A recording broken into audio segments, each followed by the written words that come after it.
யாத்திராகமம் 15ஆம் அதிகாரம் 17ஆம் வசனத்தை வாசிக்க கேட்கலாம். நீர் அவர்களை கொண்டு போய் கர்த்தராகிய தேவரீர் வாசம் பண்ணுகிறதற்கு நியமித்த ஸ்தானமாகிய உம்முடைய சுதந்திரத்தின் பர்வதத்திலும் ஆண்டவராகிய தேவருடைய கரங்கள் ஸ்தாபித்த பரிசுத்த ஸ்தலத்திலும் அவர்களை நாட்டுவீர்.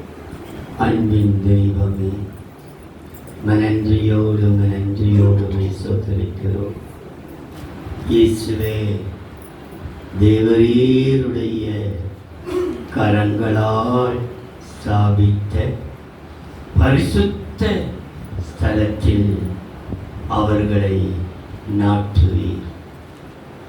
நாட்டினார்கள், நாட்டினான் என்றெல்லாம் போடப்பட்டிருக்கிறது. நாட்டினவர்களை நீ திரும்பவும் நாட்டுவீர். ஒரு நம்பிக்கை. விழுந்து போயிருக்கிற எங்கள் கூடாரங்களை திரும்பவும் நாட்டுவீர். நாங்கள் நம்புகிறோம், நீ நாட்டுவீர். எனக்கு ஒரு நம்பிக்கை இருக்கிறது. உடைய கரங்களினாலே பரிசுத்த ஸ்தானத்திலே திரும்ப நீ நாட்டுவீர். நாங்கள் நம்புகிறோம் கர்த்தாவே. இந்த வசனத்தை நாங்கள் நம்பி தியானிக்கும் பொழுது எங்களுக்கு இருதயம் கொழிந்து தெரியத்தக்கதாக ஒரு பலத்த கிரி நடத்திப்பீராக. நாமத்தை மேம்படுத்திக் கொள்ளும். நிர்பேசும் இயேசுவின் நாமத்தில் பிதாவே, ஆமென். திரும்ப ஒரு விசை வாசிக்க கேட்கலாம். நீர் அவர்களை கொண்டு போய் கர்த்தராகிய தேவரீர் வாசம் பண்ணுகிறதற்கு நியமித்த ஸ்தானமாகிய உம்முடைய சுதந்திரத்தின் பர்வதத்திலும் நீர் ஸ்தாபித்த, நீ தங்கி இருக்க போகிற உம்முடைய சுதந்திரமாகிய அந்த ஸ்தானத்திலும் பர்வதத்திலும் ஆண்டவராகிய தேவரீர் கரங்கள் ஸ்தாபித்த, உம்முடைய கரங்கள் ஸ்தாபித்த பரிசுத்த ஸ்தலத்திலும் அவர்களை நடத்துவீர். அவரை நாட்டுவீர்.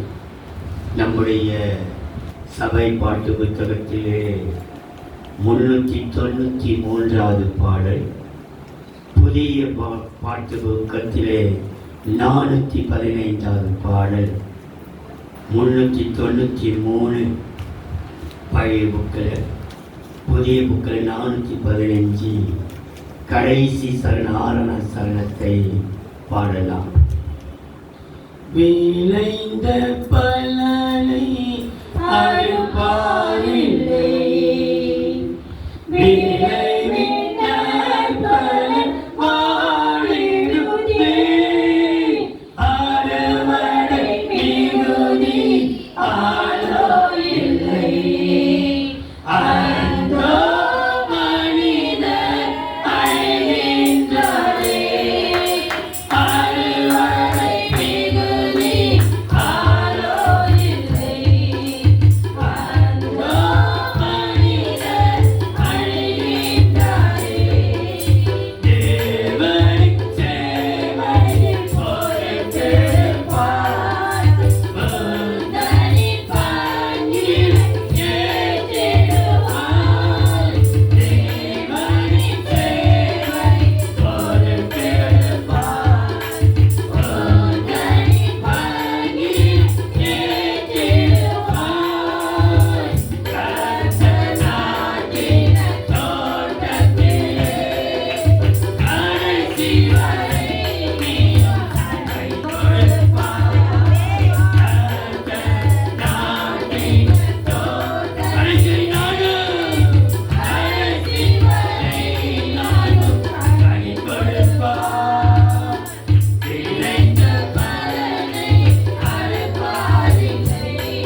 நேரத்தின் தோட்டத்திலே கடைசி வரைக்கும் கனி கொடுக்கிற மரமாய் கர்த்தனை மாற்றுவார்.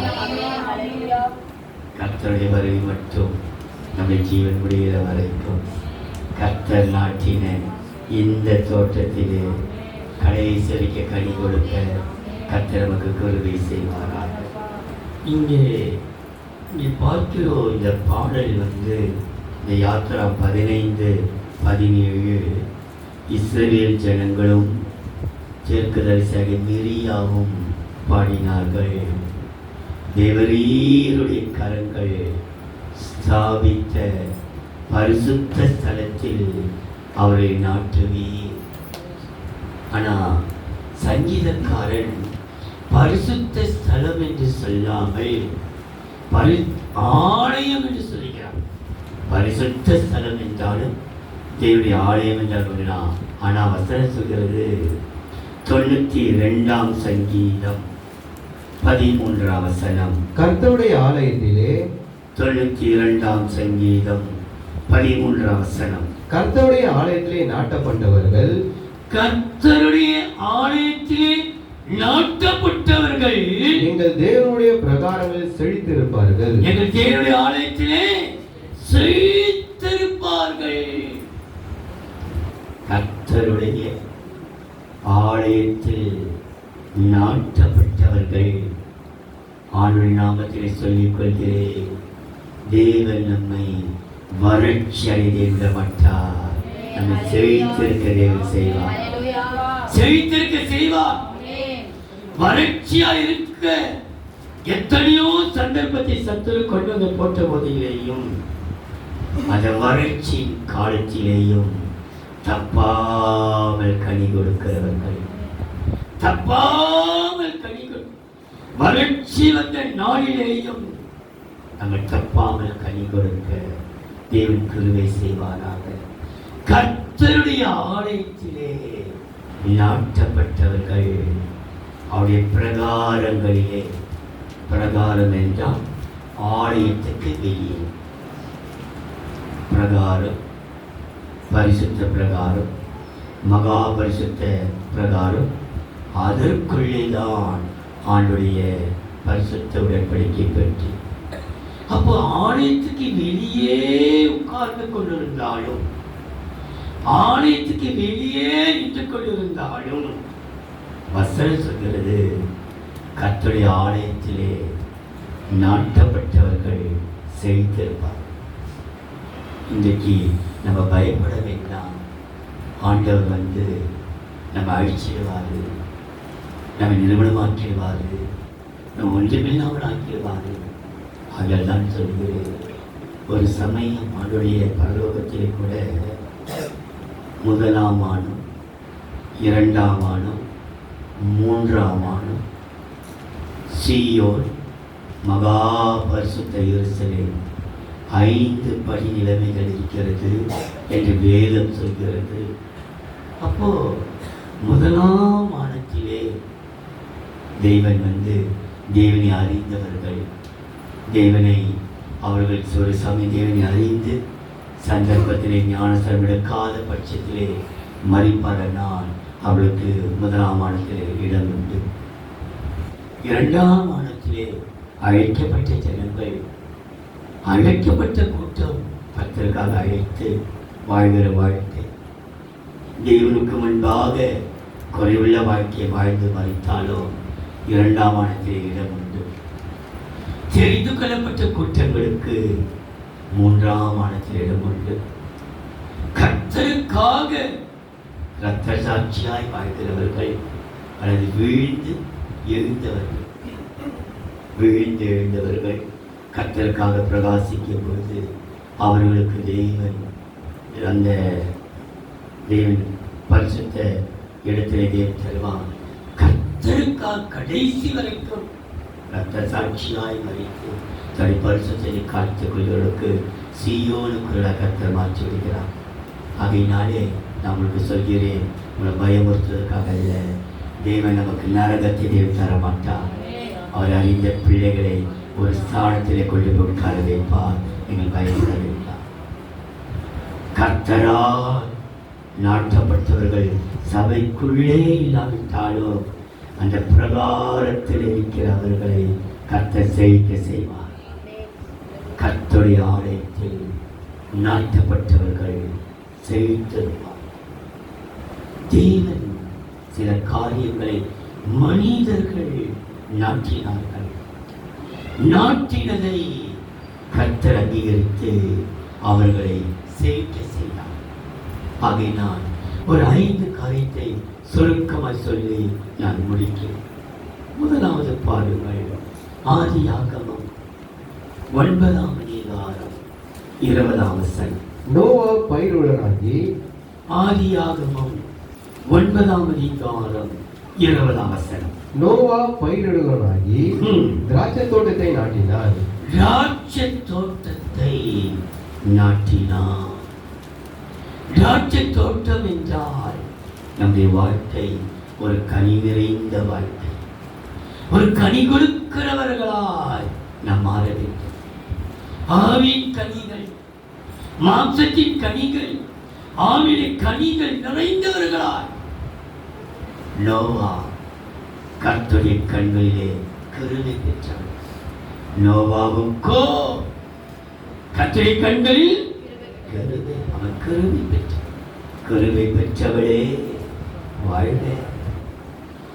ஆகையினால் இந்த கிருபை பெற்றவன் ஒரு காரியத்தை நாட்டினானா, திராட்சை தோட்டத்தை, திராட்சை செடியையோ திராட்சை கொடியையோ அதல்ல, திராட்சை தோட்டத்தையே நாட்டினான்.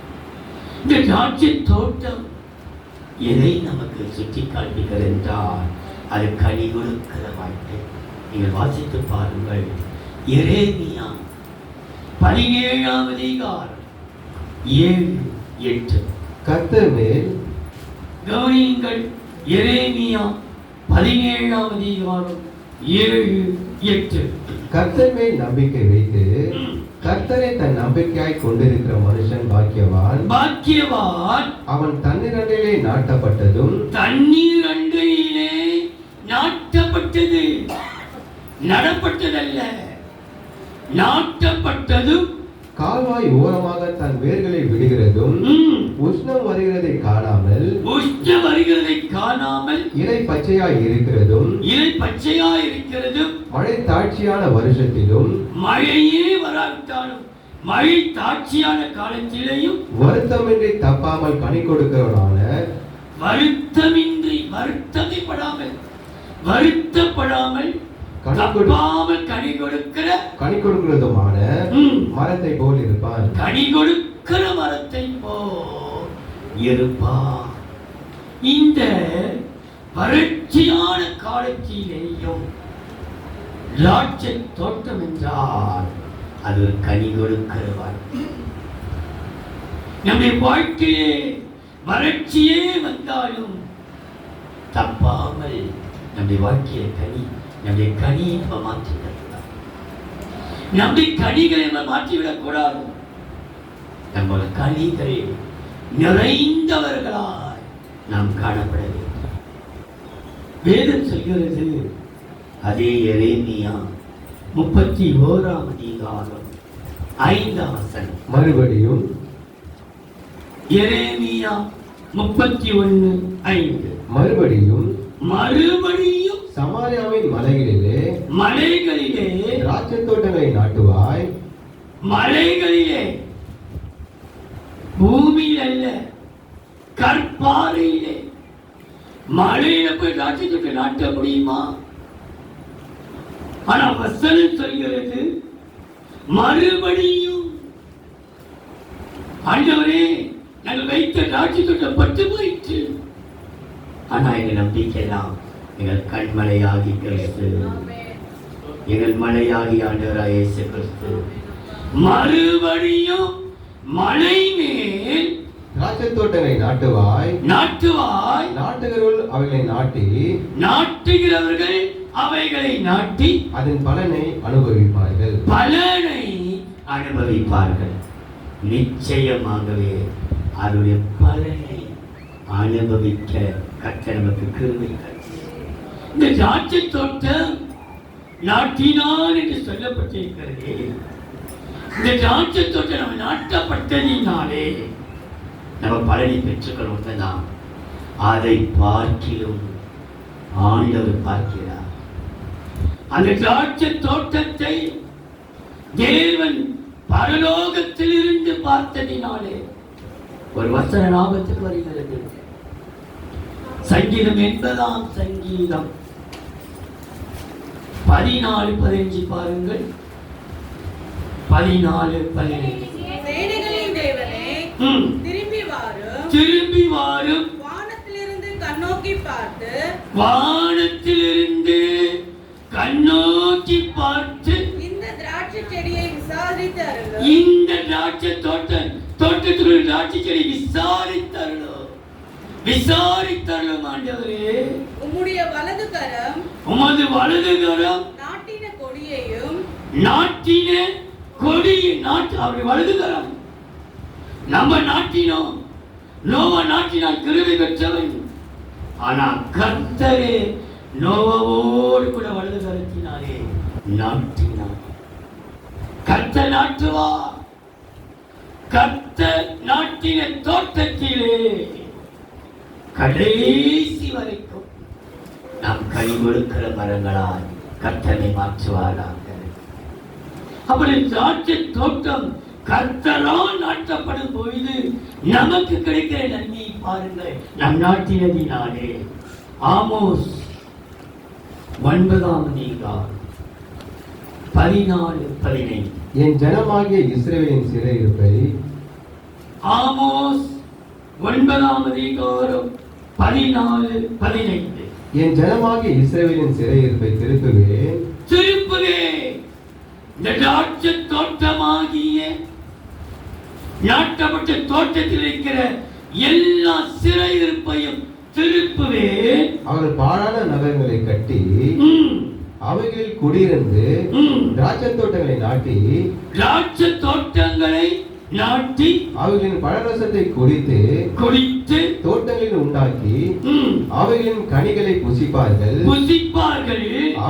அவர்கள் தேசத்தை நாட்டுவேன். அவர்களை அந்த தேசத்திலே நாட்டுவேன். நான் அவர்களுக்கு கொடுத்த தேசத்தில் இருந்து அவர்கள் இனி பிடுங்கப்படுவதில்லை என்று உன் தேவனாகிய கர்த்தர் சொல்லுகிறார். உன் தேவனாய் கர்த்தர் சொல்கிறார். உன் சிறையிருப்பை நான் மாற்றுவேன். உன் சிறையிருப்பை மாற்றுவேன். இந்த திராட்சை தோட்டத்தை இனி யாரும் பிடுங்கி போட மாட்டேன். இது பட்டு போக விட மாட்டேன்.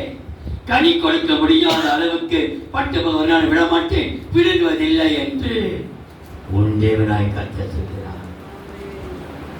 தேவரீ, நீ நாட்டின திராட்சை தோட்டத்தின் சிறையிருப்பை கர்த்தர் மாற்றுவார். தேவரீ, நீ நாட்டின திராட்சை தோட்டத்தின் சிறையிருப்பு மாறும். திராட்சை தோட்டத்தை எதற்காக நாட்டினார் என்றால் நம்ம சிறைப்பட்ட வாழ்க்கை சிறையிருப்பை மாற்றுவதற்கு. இரண்டாவதா யோசுவாவின் புஸ்தகம் 4ஆம் அதிகாரம் 9ஆம் வசனம். யோர்தானின் நடுவிலும். யோசுவா 4ஆம் அதிகாரம் 9ஆம் வசனம் 20 to 24 முடிய. ஆனாலும் 20ஆம் வசனத்தையும் 23ஆம் வசனத்தையும் வாசித்தால் போதும். யோர்தானின் நடுவிலும் உடன்படிக்கை பெட்டி சுமந்த ஆசாரியின் கால்கள் நின்ற இடத்திலே யோசுவா 12 கற்களை நாட்டினான். யோசுவா எதை நாட்டினானா? 12 கற்களை நாட்டினான். அவைகள் இந்நாள் மட்டும் அங்கே இருக்கிறது. இந்நாள் மட்டும் யோர்தான் இருக்கலாம். இன்றைய தினம் வரைக்கும் நாட்டின கல் அல்லது கற்கள் 12 கற்களை நாட்டினான். இன்றைக்கு இந்த கற்கள் இன்றைக்கு காணப்படுவதற்கு காரணம் என்ன? இன்றைக்கு இருக்கின்றால் நம்முடைய சாட்சிய வார்த்தை. முதலாவது நான் சொன்னேன், திராட்சை தோட்டம் நமக்கு கனிவுள்ள வாழ்க்கை காண்பிக்கிறது. கற்களை நாட்டினால் இந்நாள் மட்டும் அங்க போடப்பட்டிருக்கிறது, இந்நாள் மட்டும் அது அங்கே இரு சாட்சி. உன் சாட்சி கெட்டு போகாத அளவுக்கு ஒரு சாட்சி உள்ள வாழ்க்கை. அந்த சாட்சி எதிர் நான் உங்களுக்கு சொல்லுகிறேன். 20ஆம் வசனம். அவர்கள் யோர்தானில் எடுத்துக்கொண்டு வந்த அந்த 12 கற்களின் யோசுவா கில்காலிலே நாட்டி, கில்காலிலே அந்த 12 கற்களை நாட்டி 23ஆம் வசனம். பூமியின் சகல ஜனங்களும் கர்த்தருடைய கரம் பலத்தது என்று அறியும்படிக்கு நீங்கள் சகல நாளும் உங்கள் தேவனாகிய கர்த்தருக்கு பயப்படும்படிக்கும். பயப்படும்படி எப்பொழுதுமே ஒரு தேவனுக்கு பயந்து காணப்படு. உன்னை எல்லா இடத்திலும் கர்த்தர் சாட்சியமா சொல்றார். எங்கூட சாட்சி என்றால் இந்த கற்கள் தான் சாட்சி என்று யோசுவா முன்வைத்து சொல்லுகிறார். பாருங்கள், யோசுவாவின் புஸ்தகம் 24ஆம் அதிகாரம் 26, 27. இந்த வார்த்தைகளை யோசுவா 24ஆம் அதிகாரம் 26, 27. இந்த வார்த்தைகளை யோசுவா தேவனுடைய நியாயப்பிரமாண புஸ்தகத்தில் எழுதி ஒரு பெரிய கல்லை எடுத்து அதை அங்கே கர்த்தருடைய பரிசுத்த ஸ்தானத்திலே பரிசுத்த ஸ்தானத்தின் அருகிலே இருந்த கர்வாலி மரத்தின் கீழ் நாட்டி, அந்த கல்லை என்ன செய்யறானா நாட்டி எல்லா ஜனங்களையும் நோக்கி இதோ இந்த கல் நமக்குள்ளே சாட்சியா இருக்க கடவுது. நமக்குள்ள எப்படி இருக்கு அந்த கல்லு? உனக்கும் எனக்கு சாட்சி. இந்த நாட்டப்பட்ட கல் எல்லா ஜனத்துக்கும் சாட்சியா இருக்க கடவுது. கர்த்தர் நம்மோடு சொன்ன எல்லா வார்த்தைகளையும் இது கேட்டது. இந்த கல் கேட்டிருக்கிறது. அப்படி இல்லை, அந்த கல் என்றால் நம்முடைய சாட்சி உள்ளவர். ஆண்டவரே, எந்த விதத்திலேயும் எங்கள் சாட்சி கெட்டுவிடாதபடிக்கு நீ கிருபையாய் பாதுகாத்துக்கிறோம். தேவரீருடைய கரங்கள் ஸ்தாபிக்க பரிசுத்த ஸ்தலத்தில் அவர்களை நாட்டுவி. எவர்களை கர்த்தர் நாட்டுவார் போடப்பட்டது எங்கள் வாழ்க்கையை சாட்சி. எங்கள் சாட்சியில வாழ்க்கை ஒரு நாள் கெட்டு போய்விடாதபடிக்கு எங்களை நாட்டுவீராக. அப்படி நம்ம சாட்சியாய் வாழ்வோமானால் கற்களை நாட்டுகிற கர்த்தர் அந்த கற்களுக்காக சாட்சியாய் வாழ்வதற்காக தேவன் செய்கிற நன்மை பாருங்கள். எரேமியாவின் புஸ்தகம் 42ஆம் அதிகாரம் 10, 11, 12. நீங்கள் இந்த தேசத்திலே எல்லாரும் பாருங்க, பெரிய வசனம் தான். வசனத்தை வாசித்து 2வது குறிப்பை முடிக்க போகிறேன். எரேமியா 42, 10, 11, 12. நீங்கள் இந்த தேசத்திலே தரித்திருந்தால் நான் உங்களை கட்டுவேன், உங்களை இடிக்க மாட்டேன், உங்களை நாட்டுவேன், உங்களை பிடுங்க மாட்டேன். நான் உங்களுக்கு செய்ய இருந்த தீங்குக்கு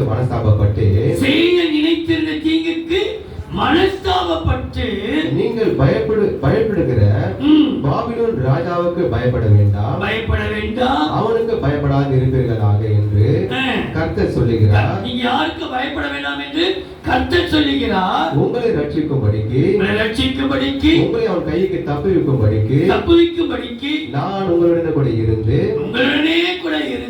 அவன் உங்களுக்கு இறங்குகிறதற்கும் உங்கள் சுய தேசத்துக்கு உங்களை திரும்பி வர பண்ணுகிறதற்கும் உங்களுக்கு இரக்கம் செய்வேன். உங்களுக்கு சாட்சியாய் வாழ்கிற கல்லை நாட்டினேன், உங்களுக்கு நான் இரக்கம் செய்வேன். நிச்சயமாகவே கற்களை நாட்டினான், கர்த்தர் அவனுக்கு இரக்கம் செய்தார். இரக்கம் செய்ய அவர் வல்லவராய் காணப்பட்டார். 3வது என்னாகமம் 24ஆம் அதிகாரம் 6ஆம் வசனம். அவைகள் என்னாகமம் 24ஆம் அதிகாரம் 6ஆம் வசனம். அவைகள் பரவி போகிற அவைகள் பரவி போகிற ஆறுகளைப் போலவும் ஆறுகளைப் போலவும் நதியோரத்தில் உள்ள தோட்டங்களைப் போலவும் தோட்டங்களைப் போலவும் கர்த்தர் நாட்டின கர்த்தர் நாட்டின சந்தன மரங்களைப் போலவும் சந்தன மரங்களைப் போலவும் தண்ணீர் அருகே உள்ள கேதுரு விருட்சங்களைப் போலவும் இருந்து. கவனிங்கள், நாட்டின சந்தன மரங்கள். சந்தன மரங்கள் என்றால் விசேஷித்த வாசனை வீசக்கூடிய எங்கேயோ சந்தன பூசுவார்கள், இங்கே வாசனை. சந்தன மரத்தை அல்லது சந்தன விருட்சத்தை நாட்டினார் கர்த்தரே. அங்க போடப்பட்டிருக்கிறது இஸ்ரவேலை குறித்து. யாக்கோபே, உன் கூடாரங்கள் எவ்வளவு அழகா இருக்கிறது. அழகா தேவனோடும் மனிதனோடும் போராடி மேற்கொண்டவன் யாக்கோபு. ஜெயித்தவன், தேவனோடு போராடி ஜெயித்தவன். அவனை குறித்து சொல்லப்பட்டிருக்கிறது சந்தன மரத்தை நாட்டினான். சந்தன மரம் நாட்டப்பட்டதுக்கு அடையாளம் என்ன? சங்கீதம் புஸ்தகம் 104ஆம் சங்கீதம் 16ஆம் வசனம். கர்த்தருடைய 104ஆம் சங்கீதம் 16ஆம் வசனத்தை வாசித்த பிற்பாடு 15ஆம் வசனத்தை வாசிக்க கேட்க. கர்த்தருடைய விருட்சங்களும் கர்த்தர் நாட்டின சந்தன விருட்சங்களும் அவர் நாட்டின லீபனோனின் கேதுருக்களும். லீபனோன் வாசனை உள்ளது. அதுதான் சந்தன. லீபனோன் கேதுருக்களும் சாரத்தினால் நிறைந்திருக்கும். வாசனை சாரத்தினால். 104ஆம் சங்கீதம் 16 15 16 வாசம். சாரத்தினால் நிறைந்து, வாசனை நிறைந்து, அந்த பரிமளம் அந்த வீடு முழுவதும் நிறைந்திருப்பது நிறைந்திருந்தது. 15 மனுஷனுடைய இருதயத்தை மகிழ்ச்சியாக்கும் திராட்சரசத்தையும் அவனுக்கு முகக்கலையை உண்டு பண்ணும் எண்ணெயையும் மனுஷனுடைய இருதயத்தை ஆதரிக்கும் ஆகாரத்தையும் விளைவிக்கிறது. மனுஷனை ஆதரிக்கும் ஆகாரத்தை விளைவிக்கிறது. அப்போ கர்த்தருடைய ஆதரவு பெற்ற கர்த்தரே நம்மை ஆதரிப்பதற்கு ஒரே ஒரு காரணம் தெரியுமா? கர்த்தருடைய மகிமைக்காக வாழ்ந்த வாழ்க்கை. யாக்கோபு தேவன் நம்ம சில வேளையிலே யாக்கோபு என்றால் எத்தன், திருடன், ஏமாற்றக்காரன், அதெல்லாம் நம்ம சொல்லுவோம். ஆனா நீங்க பாருங்க, யாக்கோபு பிந்தி தனித்திருந்தான். அவன் தேவனோடும் மனுஷனோடும் போராடி ஜெயித்தான். அவன் போராடி ஜெயித்த பிற்பாடுதான் ஆண்டவர் கேட்கிறார், உன் பெயர் என்ன? யாக்கோபு. இனி யாக்கோபு எனப்படாமல் இஸ்ரவேல். அப்போ இஸ்ரவேல் எனப்படுவதற்கு காரணம் என்ன? அவன் போராடி ஜெயித்த, கர்த்தரால் ஆதரிக்கப்பட்டவன். கர்த்தரால் போராடினவர்களுக்கு தேவன் செய்த நன்மை பாருங்கள். இந்த சந்தன மரங்களை குறித்து ஏசாயா 61ஆம் அதிகாரம் 3ஆம் வசனம். சீயோனிலே துயரப்படுகிறவர்களை சீர்படுத்தவும். 61ஆம் அதிகாரம் ஏசாயா 3ஆம் வசனம். சீயோனிலே துயரப்படுகளை சீர்படுத்தவும், அவர்களுக்கு சாம்பலுக்கு பதிலாக சிங்காரத்தையும், துயரத்துக்கு பதிலாக ஆனந்த தைலத்தையும், ஒடுங்கின ஆவிக்கு பதிலாக துதியின் உடையும் கொடுக்கவும் அவர் என்னை அனுப்பினார்.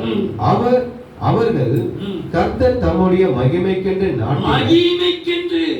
கர்த்தர் தமது மகிமைக்கென்று நாட்டின நீதியின் விருட்சங்கள் எனப்படுவார்கள். மகிமைக்கென்று நாட்டின நீதியின் விருட்சங்கள் என மனிதர்கள் தான் கர்த்தர் நாட்டின மகிமைக்காகவே நீ வாழும்போது கர்த்தரே உன்னை ஆதரிக்க வல்லவராய். சந்தன மரத்தை நாட்டினான் கர்த்தர், அவனை மகிமைப்படுத்தினார்.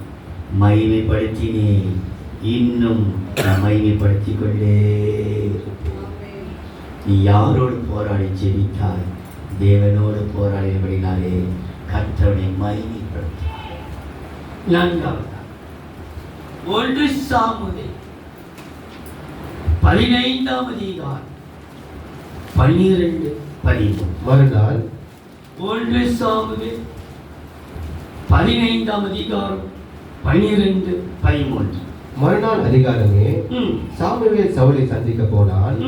அப்போது சவுல் கர்மேலுக்கு வந்து தனக்கு ஒரு ஜெய ஸ்தம்பம் நாட்டி தனக்கு ஒரு ஜெய ஸ்தம்பத்தை நாட்டி பின்பு பல இடங்களிலே சென்று கில்காலுக்கு போனான் என்று சாமுவேலுக்கு அறிவிக்கப்பட்டது. சாமுவேல் சவுலிடத்தில் போனான். சவுல் அவனை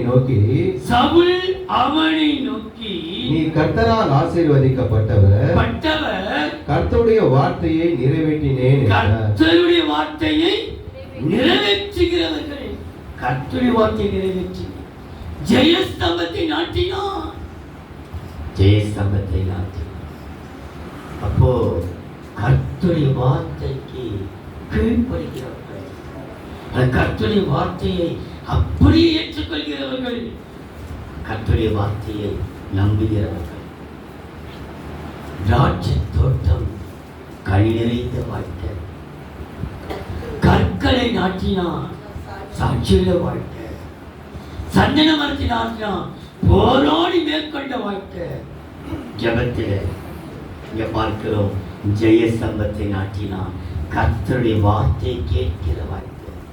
கர்த்தருடைய வார்த்தையை எல்லா சூழ்நிலையும் கர்த்தருடைய வார்த்தையை நிறைவேற்றினேன். கர்த்தருடைய வார்த்தையை நிறைவேற்றினான். நீங்களும் நான் நிறைவேற்றுகிறோமா? யோசித்து பார்ப்போம். இந்த கர்த்தருடைய வார்த்தையை நிறைவேற்றினேன். இந்த ஜெயஸ்தம்பம் என்று சொல்லும் பொழுது 2 சாமுவேல் 7 அதிகாரம் 10 12. நான் என் ஜனமாகிய 2 சாமுவேல் 7 அதிகாரம் 10 12. நான் என் ஜனமாகிய இஸ்ரவேலுக்கு ஒரு இடத்தை ஜெயஸ்தம்பத்தை நாட்டினானே, அவர்களுக்கு ஒரு ஜனத்துக்கு ஒரு இடத்தை ஏற்படுத்தி அவர்கள் தங்கள் ஸ்தானத்திலே குடியிருக்கவும் இனி அவர்கள் அலையாமலும் முன்போல நான் என் ஜனமாகிய இஸ்ரவேலின் மேல் நியாயாதிபதிகளாக கட்டளையிட்ட நாள் வரையும் நடந்தது போல நியாயக்கேட்டின் மக்களால் இனி சிறுமைப்படாமலும் இல்லையா? இனி கட்ட சிறுமைப்படுத்த மாட்டார். இனி நியாய கேடு கொடுக்கிற மக்களால், நியாயம் இருக்கிற மக்களால் இனி கட்ட நம்மை சிறுமைப்படுத்த மாட்டார். நம்ம நியாயம் இருக்கட்டும், நம்மை குற்றப்படுத்தட்டும், நம்மை சபிக்கட்டும், நம்மை வேதனைப்படுத்தட்டும். ஆனால் வசனம் சொல்கிறது, நான் இனி அவர்களை சிறுமைப்படுத்த மாட்டேன். சிறுமைப்படாமலும் இருக்கும்படிக்கு அவர்களை நாட்டினேன். உன்னுடைய எல்லா சத்துருக்களுக்கும் உன்னை நீங்களாக்கி இளைப்பாறவும் பண்ணினேன். உங்களுக்கு என்ன செய்யலாம்? இளைப்பாறுதல் படுத்தலாம். ஆண்டவரே, ஜெயஸ்தம்பத்தை நாட்டினேன், எங்களை இனி நீ சிறுமைப்படுத்த மாட்டேன். அதற்கு பதிலாக ஒரு இளைப்பாறுதலை கட்ட இனி அழைதிக்கிறே விடவே மாட்டார். அலைச்சல் பழிப்பு இருக்காது. இனி சிறுமைப்பட விட மாட்டார். அழைதிக்கிறே ஒரு நாள் விடவே மாட்டார். காரணம், அவனும் கீழே பகை தருவார். ஜெயஸ்தம்பம், கர்த்தருடைய வார்த்தையை நிறைவேற்றுகிறவர்கள், அவர்களுக்கு தேவன் இளைப்பார். கடைசியாக யாக்கோபு 1 அதிகாரம் 21. ஆகையால் யாக்கோபு 1:21. ஆகையால் நீங்கள் எல்லாவித அழுக்கையும் கொடிய துர்குணத்தையும் ஒழித்துவிட்டு உங்கள் உள்ளத்தில் நாட்டப்பட்டதாயும் உங்கள் உள்ளத்தில் நாட்டப்பட்டதுமான நாட்டப்பட்டதாயும் ம், உங்கள் ஆத்துமாக்களை ரட்சிக்க வல்லமையுள்ளவராய் இருக்கிற ம். வசனத்தை சாந்தமாய் ஏற்றுக்கொள்ளுங்கள். வசனம் வசனம் நாட்டப்பட்டிருக்கிறது. என்ன நாட்டப்பட்டிருக்கிறதா? வசனம் நாட்டப்பட்ட வசனம். வசனத்தை நாட்டினார்கள். வசனம் சொல்கிறது கொலோசையர் 4ஆம் அதிகாரம் 6ஆம் வசனம். அவனுக்கு கொலோசையர் 4:6. அவனுக்கு இன்னென்னபடி ம், உத்தரவு சொல்ல வேண்டும் என்று ம். நீங்கள் அறியும்படிக்கு ம். உங்கள் வசனம் எப்பொழுதும் உங்கள் வசனம் எப்பொழுதும் கிருபை பொருந்ததாயும் எப்படி இருக்கிற வசனம் கிருபை பொருந்தினதாயும் உப்பால் சாரமாய் சாரமேற்றப்பட்டதாயும் இருப்பதாக. கிருபை பொறிந்த வசனங்கள் கிருபையினாலே சொல்லப்படுகிற சவுப்பால் சாட்சி பெற்றப்பட்ட வசனங்களாயிருக்கிறது. வசனத்தை நாட்டினார்கள். வசனம் சொல்கிறது, நீ என் வசனத்தை, உனக்கு கொஞ்ச பலன் இருந்தும் என் வசனத்தை நீ கை கொண்டபடியினால் உனக்கு முன்பாக ஒரு திறந்த வாசலை வைக்கிறேன், ஒருவனும் பூட்ட முடியாது. அந்த வெளிப்படுத்தல் 3ஆம் அதிகாரம் 8ஆம் வசனத்தில் அந்த வார்த்தை இருக்கிறது. உன் கிரியைகளை ம், உன் கிரியைகளை அறிந்திருக்கிறேன். ம். உனக்கு கொஞ்ச பலன் இருந்தும் கொஞ்ச பலன் இருந்தும் நீ என் நாமத்தை மறுதலியாமல் மறுதலியாமல் என் வசனத்தை கை கொண்டபடியினாலே எதை கை கொண்ட நீ? வசனத்தை நாட்டினேன். எதை கை கொள்ளவில்லையோ வசனத்தை கை கொண்டபடியினால் உனக்கு இதோ முன்பாக திறந்த வாசலை உனக்கு முன்பாக உனக்கு வைத்திருக்கிறேன். திறந்த வாசல். ஆனா இந்த திறந்த வாசலை யாரும் பூட்ட முடியாது. ஆனா வசனம் சொல்கிறது, வெளிப்படுத்தல் விசேஷம் 12ஆம் அதிகாரம் 1ஆம் வசனத்திலே சாத்தானை அவனுடைய சாட்சியின் வசனத்தினால் 12-14 மரணம் நேரிடுவதாக இருந்தாலும் வெளிப்படுத்தல் 12ஆம் அதிகாரம் 16ஆம் வசனம். மரணம் நேரிடுவதாக இருந்தாலும் அதற்கு தப்பும்படி தப்பும்படி தங்கள் ஜீவனையும் பாராமல் தங்கள் ஜீவனை பாராமல் ஆட்டுக்குட்டியின் ரத்தத்தினாலும் ரத்தத்தினாலும் தங்கள் சாட்சியின் வசனத்தினாலும் எதையாம் சாட்சியின் வசனத்தினாலும் அவனை ஜெயிக்க அவனை ஜெயித்தார்கள். அவனை ஜெயித்தார்கள். இந்த வசனத்தினால் நாம் நாட்டப்படும் பொழுது, அல்லது நம்முடைய வாழ்க்கை தேவனுக்கு முன்பாக ஒரு கரையற்ற நிறையற்ற நம்முடைய வாழ்க்கை உப்பால் சாரமேற்றப்பட்ட கிருபை பொருந்தின நம்முடைய வார்த்தையில் இருக்குமானால் நிச்சயமாகவே வசனம் நாட்டப்பட்டவர்கள் என்று சொன்னால் நம்முடைய வாழ்க்கையிலே நமக்கு ஒரு எல்லா சூழ்நிலையும் சாத்தானை ஜெயிக்கக்கூடிய வெள்ளம்